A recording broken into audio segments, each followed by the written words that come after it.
기다리는 이들에게는 예수 그리스도의 생명을 전하고 있습니다. 그리고 이 복음의 전파의 사명이 멈추지 않도록 기도와 헌신으로 함께하는 분들이 있습니다. 바로 극동방송 전파 선교사입니다. 정치나 사회 뉴스 토론 방송을 들으면 내 기준과 판단이 틀리면 화가 나고 입에서 욕도 나오고 해서 내가 지금 뭐 하고 있나 이런 생각이 좀 많이 들더라고요. 저의 에너지가 통한데 소비되는구나 생각하고 그때부터 채널 이제 106.9 동방송으로 고정으로 틀어놓고 듣고 있습니다. 이제 그걸 들으면서 내 자신과 마음을 변화시킬 수 있는 것은 오직 하나님의 말씀뿐이라고 생각해서 지금까지 지내온 것 같습니다. 저도 방송을 들으면서 그냥 듣기에는 마음이 편치 않았고 가장 힘든 것이 이제 전도다 보니까 그래서 이제 저보다 이제 더 전도를 잘하고 선교를 잘하는 곳에 조금이나마 이제 도움이 되고자 해서 저희들 이제 가족 5분의 계좌로 해갖고 전파 선교사로 가입하게 됐습니다. 이제 한 영혼 한 영혼 주님께로 돌아오는 방송을 듣게 됩니다. 그 한 영혼이 주님께로 돌아오고 또 한 영혼을 살리는데 같이 동참하실 수 있습니다. 꼭 가입해 주시기 바랍니다. 참된 빛을 전하는 전파 선교사가 되길 원하시는 분은 50원의 유료 문자 샵 1069, 샵 1069로 전파라고 문자를 보내주시면 전파 선교사 가입 링크를 보내드립니다. 여러분도 지금 생명의 빛을 전하는 전파 선교사가 되실 수 있습니다. 극동방송을 듣게 하세요. 기적이 일어납니다. 우리는 지금 생명을 전하고 있습니다.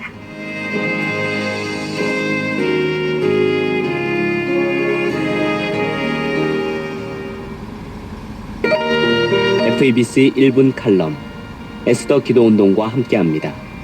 북한 황해북도 평산 우라늄 공장 인근 마을에서 탈모와 구토를 동반한 집단 괴질이 발생하였고 북한 당국이 일대를 전면 봉쇄하고 나섰습니다. 방사능 오염으로 인한 피폭 가능성이 제기되면서 주민들의 불안은 극에 달하고 있습니다. 북한 주민들은 우라늄 공장 인근 하천물을 식수나 생활용수로 사용해 왔는데 공장에서 유출된 방사능 폐기물과 오염수가 이번 집단 괴질의 원인이라는 의혹이 제기됐습니다. 주님, 탈모, 구토 등 괴질로 인해 극심한 고통을 겪고 있는 북한 동족들을 불쌍히 여겨주시고 이들에게 필요한 치료가 신속히 이루어지게 하옵소서. 북한 정부는 집단 괴질에 걸린 북한 주민들을 고립시키고 방치하는 것이 아니라 정확한 원인 규명과 함께 우라늄 공장 인근 주민들의 생명과 건강을 지키는 일에 최선을 다하게 하옵소서. 한국교회가 동족들을 위해 깨어 기도하게 하옵소서. 하루속히 자유민주주의 복음 통일이 이루어져 북한 주민들의 생명과 건강과 안전이 보호되게 하시고 자유롭게 예수님 믿고 구원받게 하옵소서. 예수님의 이름으로 기도드립니다. 아멘. FEBC 1분 칼럼 에스더 기도운동과 함께했습니다.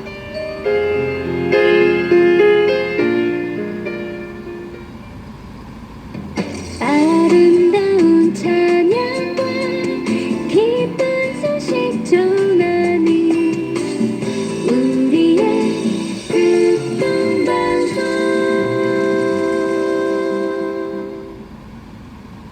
보라, 내가 새 일을 행하리라.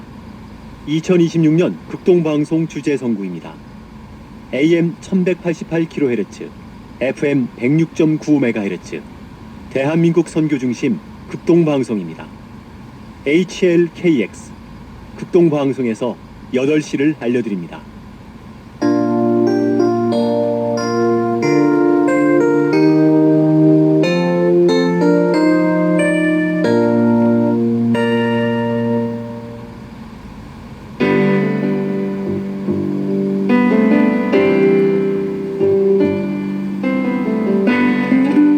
주일 저녁 예배, 오늘 이 시간은 목동 제1교회 김성근 목사님께서 마태복음 6장 22절에서 23절의 말씀을 본문으로 눈이 밝으면 세상이 달라 보입니다.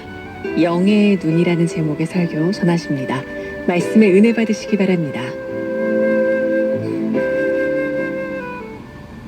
1957년부터 1975년까지 미국과 소련 간에는 큰 나름대로의 경쟁이 붙게 됩니다. 그건 다름이 아니라 우주에 대한 경쟁입니다. 그래서 케네디 때부터 리처드 닉슨 대통령 때까지 어떻게 소련을 이겨낼 것인가 라는 주제 속에 프로젝트를 하나 진행하는 게 아폴로 프로젝트입니다. 그 아폴로 프로젝트를 진행하면서 우리가 이제 소련이 먼저 이제 위성도 쏘게 되고 그런 거 아니겠어요? 그러면서 하는 말이 우리가 저 소련을 이겨낼 수 있겠다, 이겨내야 된다, 그래야만 우리의 미래가 있다 이러는데 국민들의 반응이 그렇게 썩 내키지 않는 거예요. 그때 사진 한 장을 보이게 되는데 우리가 흔히 그런 말을 하잖아요.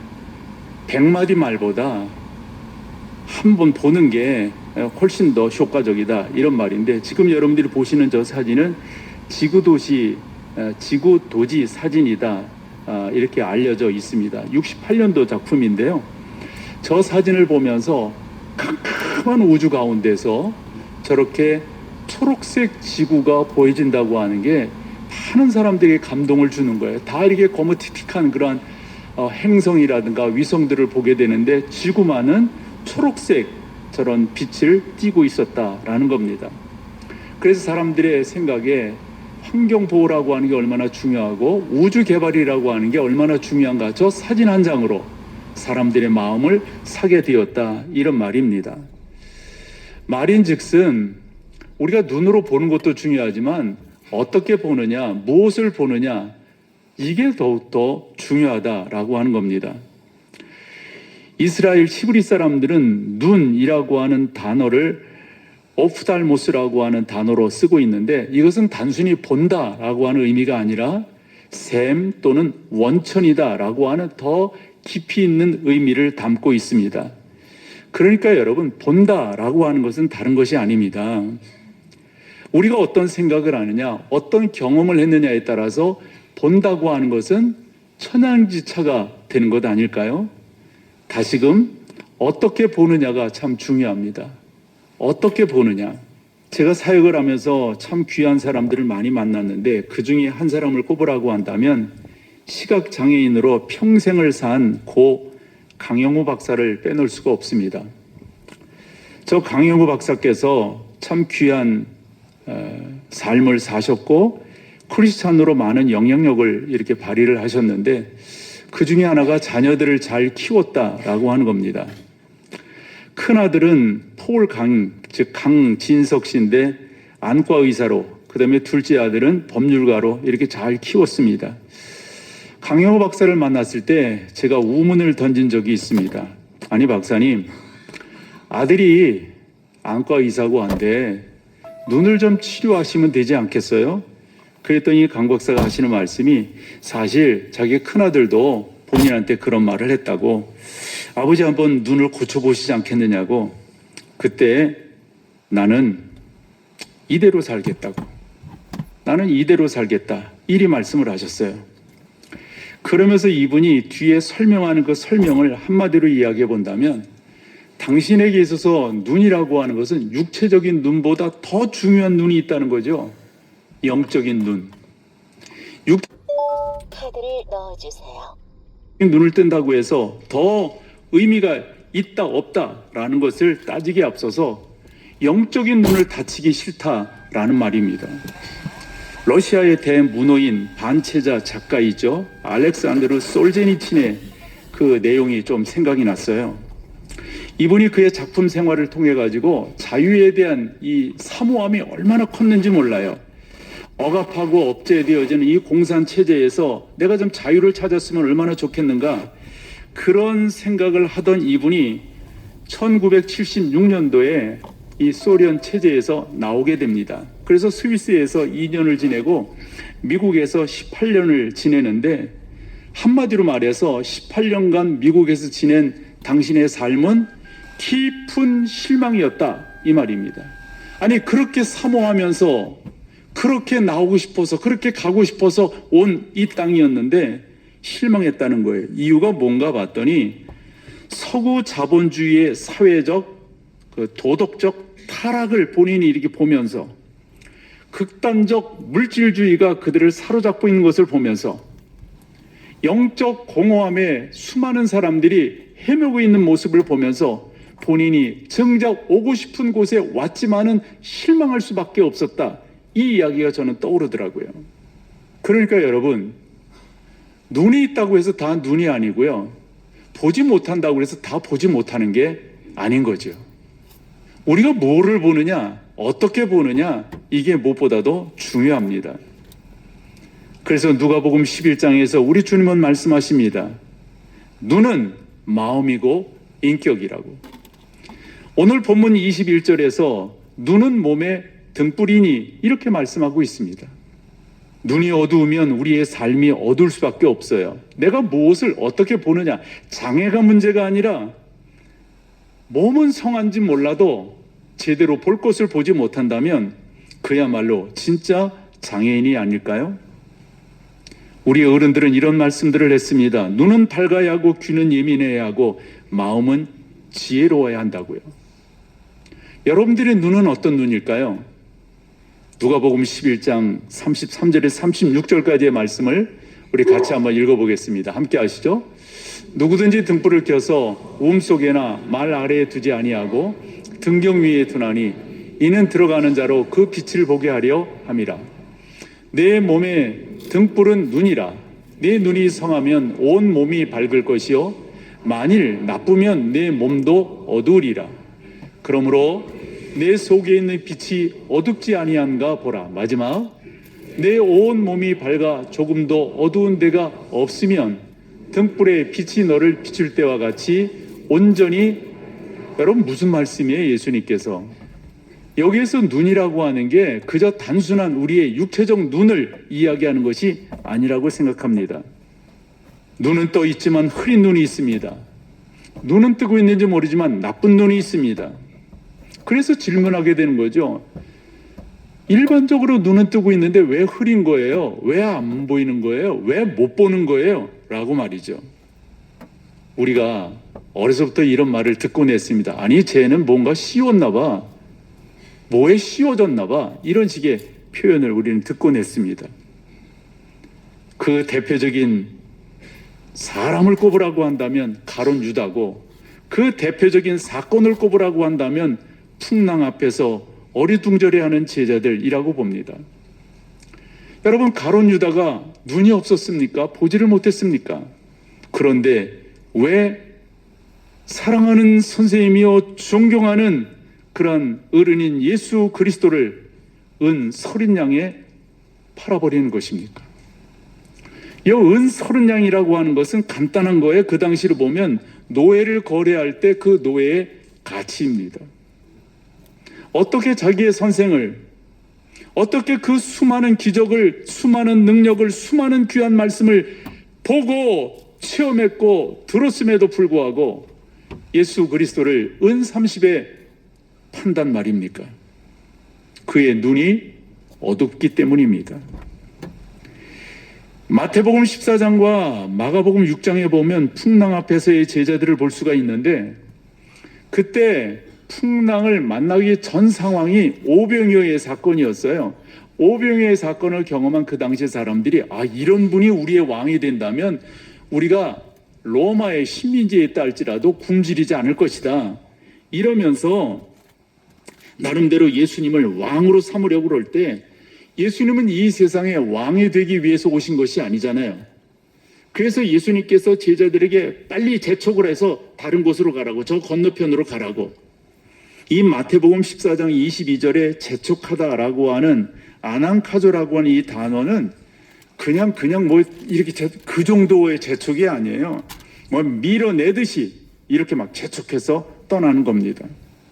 그런데 그렇게 떠난 이 제자들이 풍랑을 만나게 됩니다. 여러분, 좀 전에 뭐를 경험했죠? 오병이의 사건을 경험했습니다. 얼마나 놀랐을까요? 얼마나 놀라운 것일까요? 그런데 풍랑 앞에서 절절매고 있는 제자들을 보게 됩니다. 그럴 때 예수님께서 절절매는 그 제자들을 그냥 보실 수 없어서 물 위를 걸어서 제자들께로 가십니다. 49절에 그런 제자들의 반응이 나오는데 뭐라고 말합니까? 물 위로 걸어오심을 보고 뭐라고 외쳐요? 유령이라고 말합니다. 저 유령이라고 하는 헬라어 단어는 판타스마라고 하는 단어입니다. 이 단어에서 파생된 두 단어, 익숙한 단어가 있습니다. 하나는 판타지라고 하는 단어이고 또 하나는 팬덤이라고 하는 단어입니다. 눈앞에 나타나 있는 것 같지만 손으로 잡을 수 없어요. 우리 어릴 때 헛개비라는 말 쓰잖아요. 흰귤이라는 말도 했고요. 아마 저 사람이 환영을 받나 봐. 뭐 이런 식의 이야기도 하곤 했습니다. 예수 그리스도가 그들 앞으로 오고 계셨지만 예수 그리스도를 예수 그리스도로 바라보지 못하고 마치 유령처럼, 판타지처럼, 헛개비처럼, 흰귤처럼, 환영처럼 사람들은 제자들인데요. 그렇게 이야기하고 있었던 겁니다. 그들이 눈을 뜨지 않았을까요? 그들이 볼 수가 없어서 그랬을까요? 아마 이런 식의 생각은 할 수 있어요. 무리를 걷는 사람을 본 적이 없어요.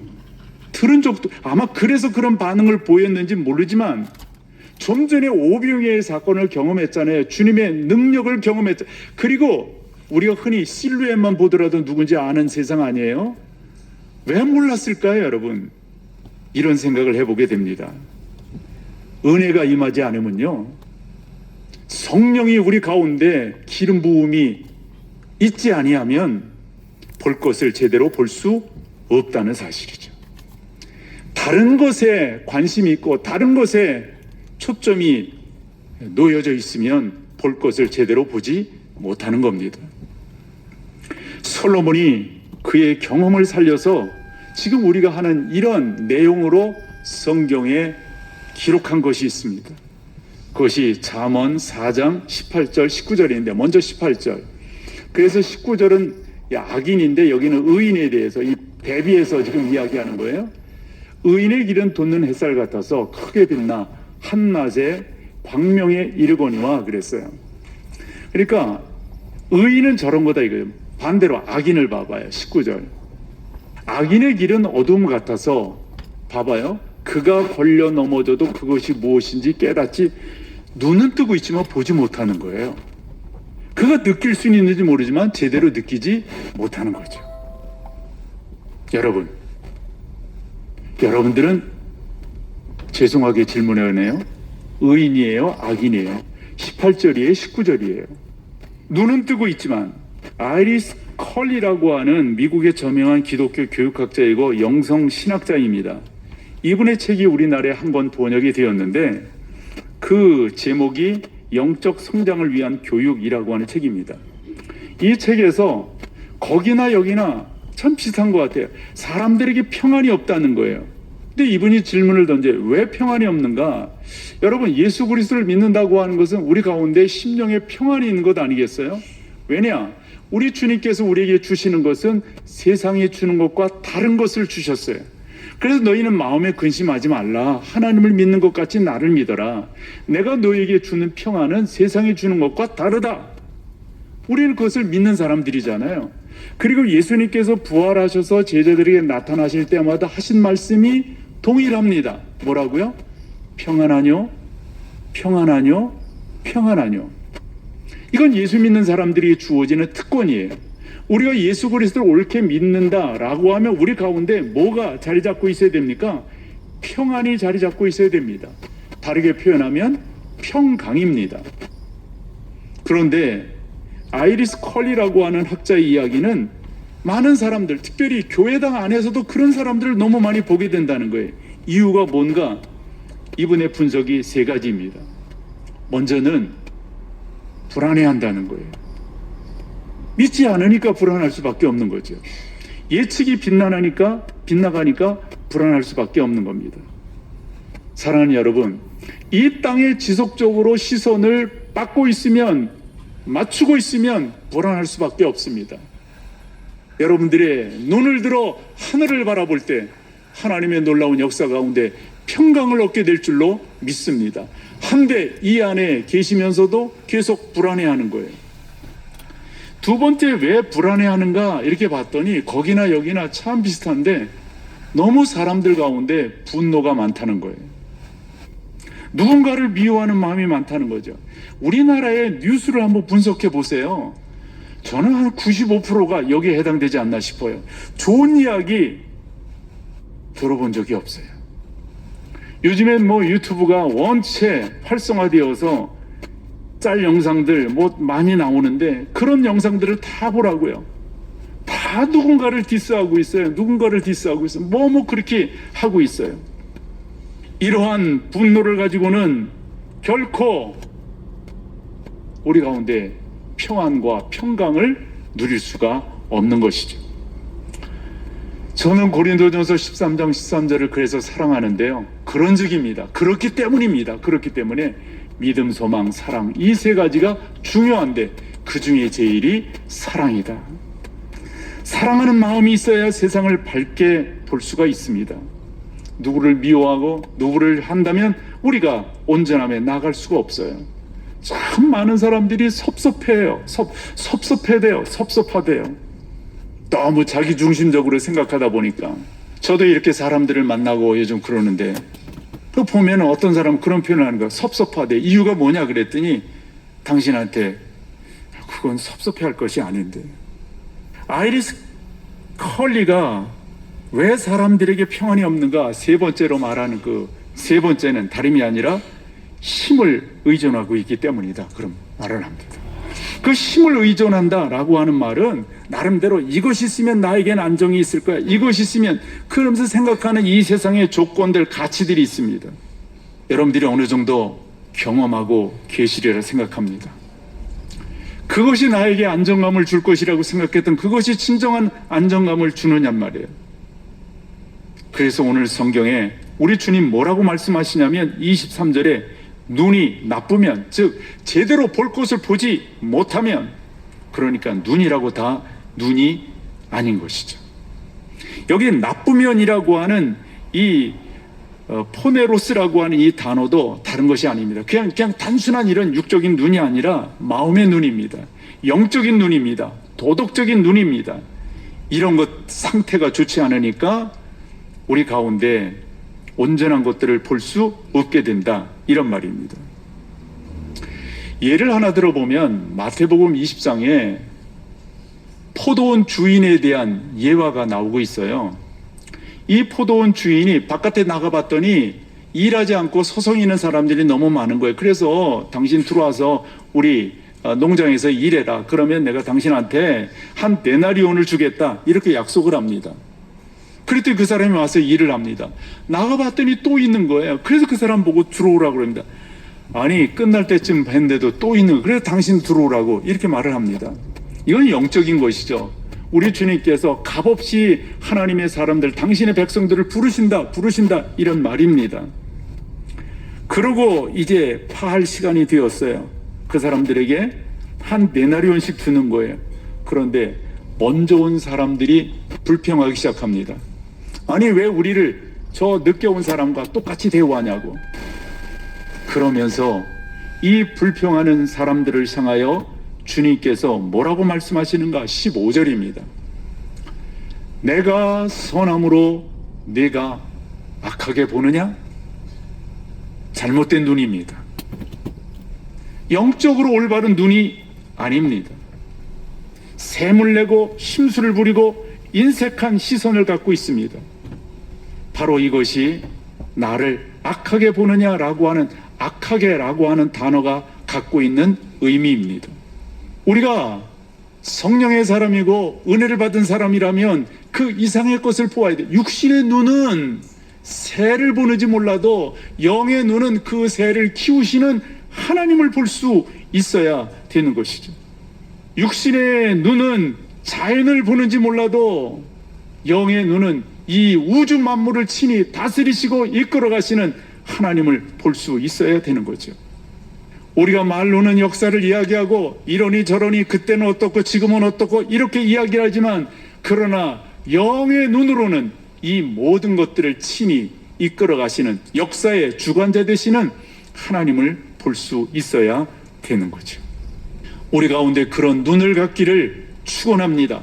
성령의 기름 부으심이 우리 가운데 있어야 됩니다. 드라마로도 인기를 얻었던 최인호 씨의 상도라고 하는 작품이 있습니다. 조선시대의 거상인 임상옥이라고 하는 분을 주인공으로 만든 그러한 작품입니다. 근데 저 책에서 최인호 씨가 우리 가운데 주려고 하는 메시지가 있어요. 메시지. 어떻게 하면 장사는 이익을 많이 남기느냐? 이게 아닙니다. 그래서 거기 한 줄 대사가 이겁니다. 장사는 이익을 남기는 것이 아니라 사람을 남기는 것이다. 그게 장사다. 이렇게 말을 합니다. 아무리 돈을 벌러 다니는 장사꾼이라고 하지만 이익보다 사람을 중요히 여기는 게 그게 진정한 거상이다. 이런 말이 되겠죠. 그러면서 한마디 더 하는 게 사람이 최고의 이윤이다. 아니, 이 양반이 예수 믿는 사람 아니거든요. 너무도 귀한 말을 하는 거예요. 여러분, 사람을 얻는 것만큼 중요한 게 없어요. 저는 요즘에 제가 그 GMS 그 일을 하려고 여러 사람들을 만나면서 크게 힘들지만 감사하는 것 중에 하나가 너무 귀한 분들을 만나는 거예요. 그래서 제가 놀라는 게, 이런 목사님도 계시구나. 이런 목사님도 계시구나. 우리 하나님 기뻐하시겠다. 우리 하나님 영광 거두시겠다. 이런 훌륭한 목회자들이 계시구나. 저도 깨닫는 게 그거예요. 그 사람의 표 하나 얻고 그 사람의 표 하나 얻는 거 너무 약속한 거 아닐까요? 그것보다 더 중요한 것은 그 사람을 얻었다고 하는 게 저에게 남은 인생에 있어서 더 귀한 것 아닐까요?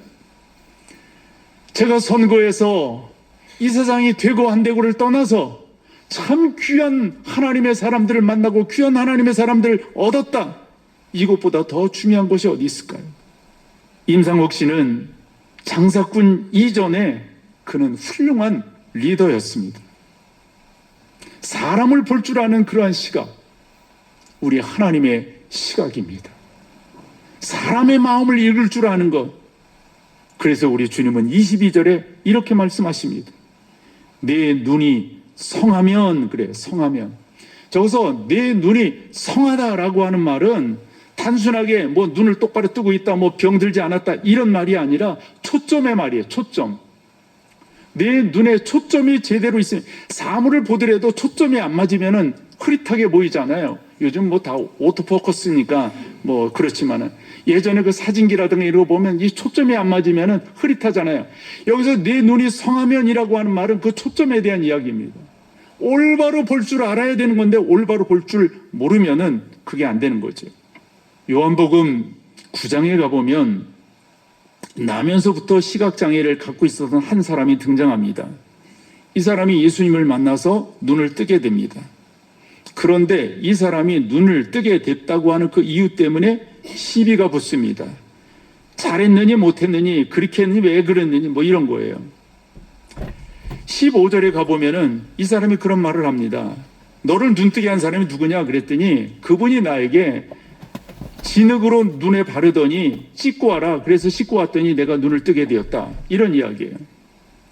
그래서 16절에 가보면 이 일로 말미암아 바리새인들 중에 의견이 분분합니다. 어떤 사람은 뭐라고 말하냐면 이 사람을 안식일에 치료했기 때문에 잘못됐다 이 말이에요. 바리새인 중에 어떤 사람은 이렇게 말합니다. 아니, 죄인이 사람을 고칠 수 있느냐? 그 사람이 표적을 그렇게 행한 것은 그 사람이 하나님의 사람이다. 이 긍정과 부정이 나뉘어지게 되는 것을 보게 됩니다. 그러면서 서로 옥신각신하는 거예요.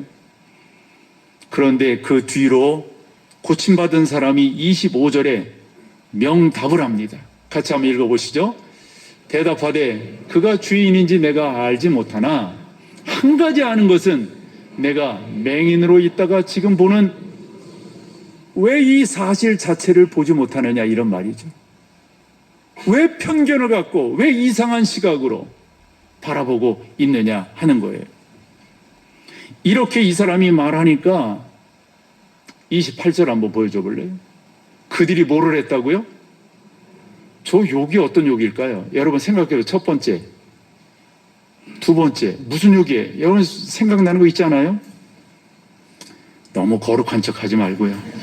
생각나는 욕들이 있을걸요 아마? 하지 마요. 그런다고 또 여기 욕이라고 하는 이 말은 단순한 비속어가 아니에요.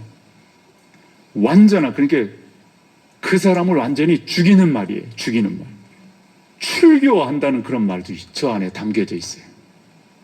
근데 있잖아요. 저는 저 28절을 보면서 다시 보여줘봐요. 28절을 보면서 그들이 욕하여 이르되 너는 그의 제자이나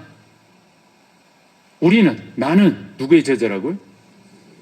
저거 여러분들이 어떻게 느끼세요? 그들이 아주 쌍욕을 합니다. 쌍욕도 그냥 쌍욕이 아니라 상대방을 아주 죽이는 그런 욕을 해요. 그러면서 너는 그의 제자나 해라. 우리는 모세의 제자다. 이런 말이에요. 남자들이 뭐 말하다가 말이 딸리잖아요. 뭐라고 말해요? 너 몇 살이야? 똑같은 분위기예요. 똑같은 분위기. 말이 안 되니까 민증 까. 똑같은 분위기.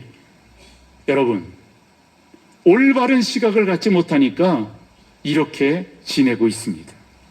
제가 학생 때 이 찬양 많이 했었는데요. 똑바로 보고 싶어요 라고 하는 찬양이에요. 똑바로 보고 싶어요 주님, 곁눈질 하긴 싫어요. 하지만 내 모습은 여전히 여러분 온전치 않아요. 세상이 보는 눈은 마치 날 주인처럼 멀리하며 외면을 하는데 어찌 보면 내가 그런 모습이지 않느냐. 그래서 저는 그런 생각을 결론적으로 하는 거예요. 어떻게 우리가 올바른 눈을 가질 수 있을까요? 방법은, 길은 딱 하나입니다. 성령의 사람이 되어야 하는 줄로 믿습니다. 은혜 받아야 돼. 은혜 받아야 돼.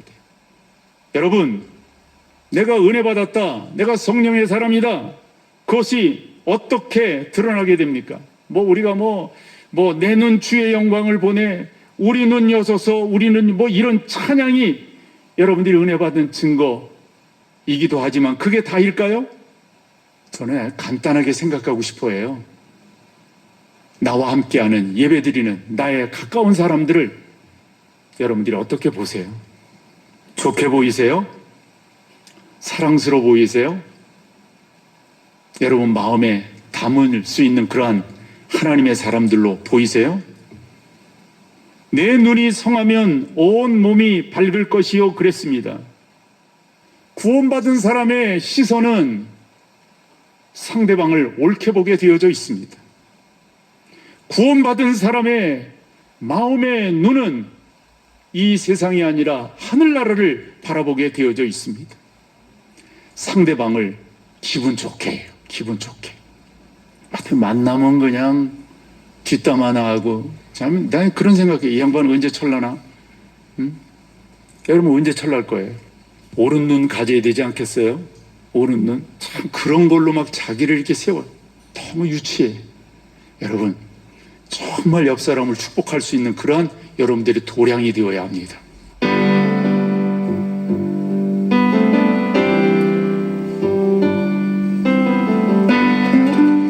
지금까지 목동 제일교회 김성근 목사님께서 마태복음 6장 22절에서 23절 말씀을 본문으로 눈이 밝으면 세상이 달리 보입니다. 영의 눈이라는 제목의 설교 전하셨습니다. 이 방송 들으시고 신앙생활에 도움받기 원하시는 분은 02-2645-1147번 목동 제일교회로 문의하시기 바랍니다.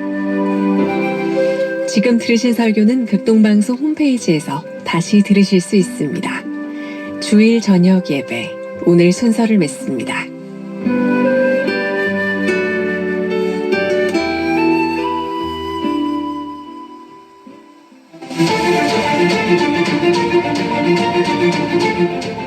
극동방송 창사 70주년 기념 나라사랑 축제, 올해는 여수와 익산에서 여러분을 찾아갑니다.